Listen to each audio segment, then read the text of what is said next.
name is Adam, your friendly Sasquatch, and today we are taking a quick look at the Gerber Armbar and the Gerber Armbar Slim. And these are both two driver-based multi-tools. They don't have pliers like some of the other multi-tools I've reviewed on this channel, but they're very similar, so I thought we'd do this review together. But they're kind of a slim, compact multi-tool kind of centered around the driver, but also has some other options for you. I particularly like the implementation that Gerber has with these two multi-tools because I feel like they didn't try to do too much. They put in what they knew would work well for this size of package without trying to cram a bunch of extra features that wouldn't really fit. So on that note, let's go ahead and take a look at the size and weight of these two multi-tools, and then we'll take a look at the features that they offer and how they stack up against the other options within the marketplace. Starting with the larger Gerber Armbar drive, we have a tool that's 3.7 inches long, 0.7 inches thick, and 0.66 inches wide. Comparing that to the smaller Gerber Armbar Slim, we have a tool that's 3.8 inches long, yes, it's slightly longer, 3.66 inches wide, and 0.66 inches thick. So in this dimension, these tools are very similar. The Gerber Slim is slightly longer because of the way the bottle cap lifter comes out at the end here. And the Gerber Drive is a little bit thicker compared to the Gerber Slim because of some of the extra tools that you'll see in a little bit. So those are the overall dimensions for the Gerber Drive and the Gerber Slim Drive.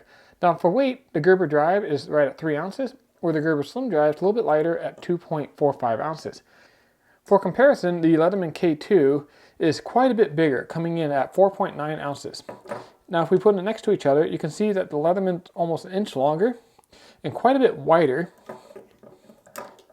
And if you look at from the top, the Leatherman K2 is also quite a bit thicker. So if you're looking for something a little bit smaller from like this larger Leatherman K2, for example, the Gerber might be an excellent option. Okay, so that's the size and weight of the Gerber Armbar and the Gerber Slim Armbar. I'm going to go ahead and take the Gerber Armbar off the table. We'll do an in-depth look at the Gerber Slim because it has all the tools that the Gerber Armbar does, and then the Gerber Armbar has a couple extras as well, which we'll cover after we go over the Slim. So the first thing I want to look at is the Gerber 2-inch driver. And the reason is that's kind of the central feature of this multi-tool and what I think makes it really unique. What's unique about this particular driver is it has a removable bit in it. And most multi-tools in this class, kind of the knife-sized multi-tool, don't have removable bits in them. They're more likely to have a fixed bit like the Leatherman K2 here, where you don't have the interchangeable bit heads. So I really like that about the Gerber Slim Armbar and the Gerber Armbar. One of the reasons this feature is so important is, let's say you work in the computer industry or something like that and you need a Torx head. Well, you're not just limited to what Gerber offered you. You can go grab a bit out of your toolkit that suits your needs. This happens to be a Phillips, but if you had a Torx bit set or a box bit set or whatever you might need, it will fit into the head of this Gerber Armbar. Also, the Gerber Armbar has a magnet in the base here, and these bits really stick in there. In fact, the magnet's so strong you can't shake it loose, and I can't even get it out with my fingers really. I'm gonna have to use a pair of pliers. Thankfully, I have my trusty Leatherman Wave here at my workbench, and we'll just pull that right out. Now, if you want to be able to get the bits out with your hands, you might consider using a longer bit like this. The only downside is that when you close it, the tool won't completely close. So you're going to have to decide if that's a compromise you're willing to live with or not. Before we put the standard bit back in, I want to point out there's a flat head and then a standard Phillips head drive on the tip. Both of these are kind of standard drives. They're not the flattened out 2D bit drivers like what Leatherman's using on their tools. So I really like the extended bit driver on the Gerber Armbar. I think it's probably the best tool that comes with this armbar. It's really kind of the selling feature. Now, something I do want to point out, and has been a criticism from some people on this particular tool, is as you see, there's no locking mechanism on this bit driver. I don't see it as a problem because if you look at the center axis of the pivot, it comes out to the side of the actual bit. So when you're pushing, the force is going to be on the opposite side of the pivot, and it's not going to want to just fold in on your hand. So it's been a criticism, but I think it's coming from people who don't really understand the physics behind the pivot that Gerber has put on here. So solid A+ on the driver. Let's turn the tool over and take a look at the knife blade. Now this is a 2.5 inch long knife blade, and it's a mystery steel knife blade, kind of like the Victorianox blades. I don't know what it is. It seems like a reasonably good steel.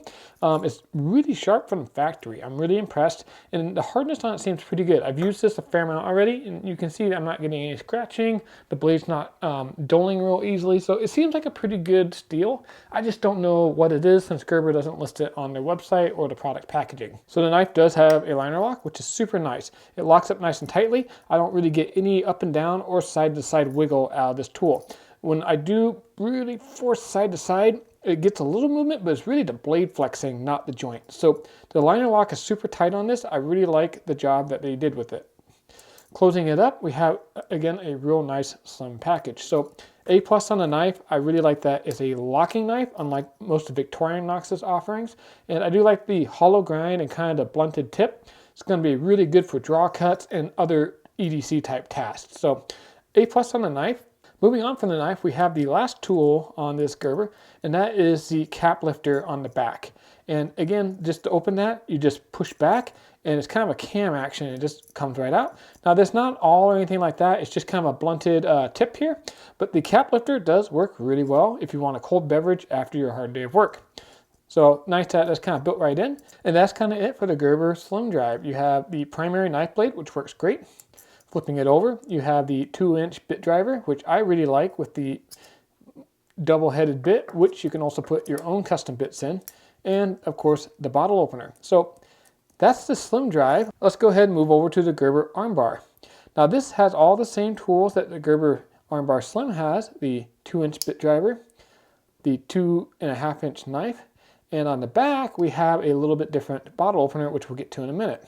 In addition to the features that the Gerber Slim Armbar has, the full-size version has a couple tricks up the sleeve.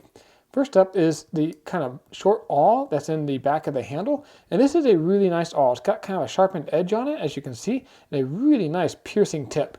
So this is going to work great for working with leather, wood, or my favorite is paint scraping. So that's the awl. The other thing that's in here, which a lot of people are excited about, is the pair of scissors.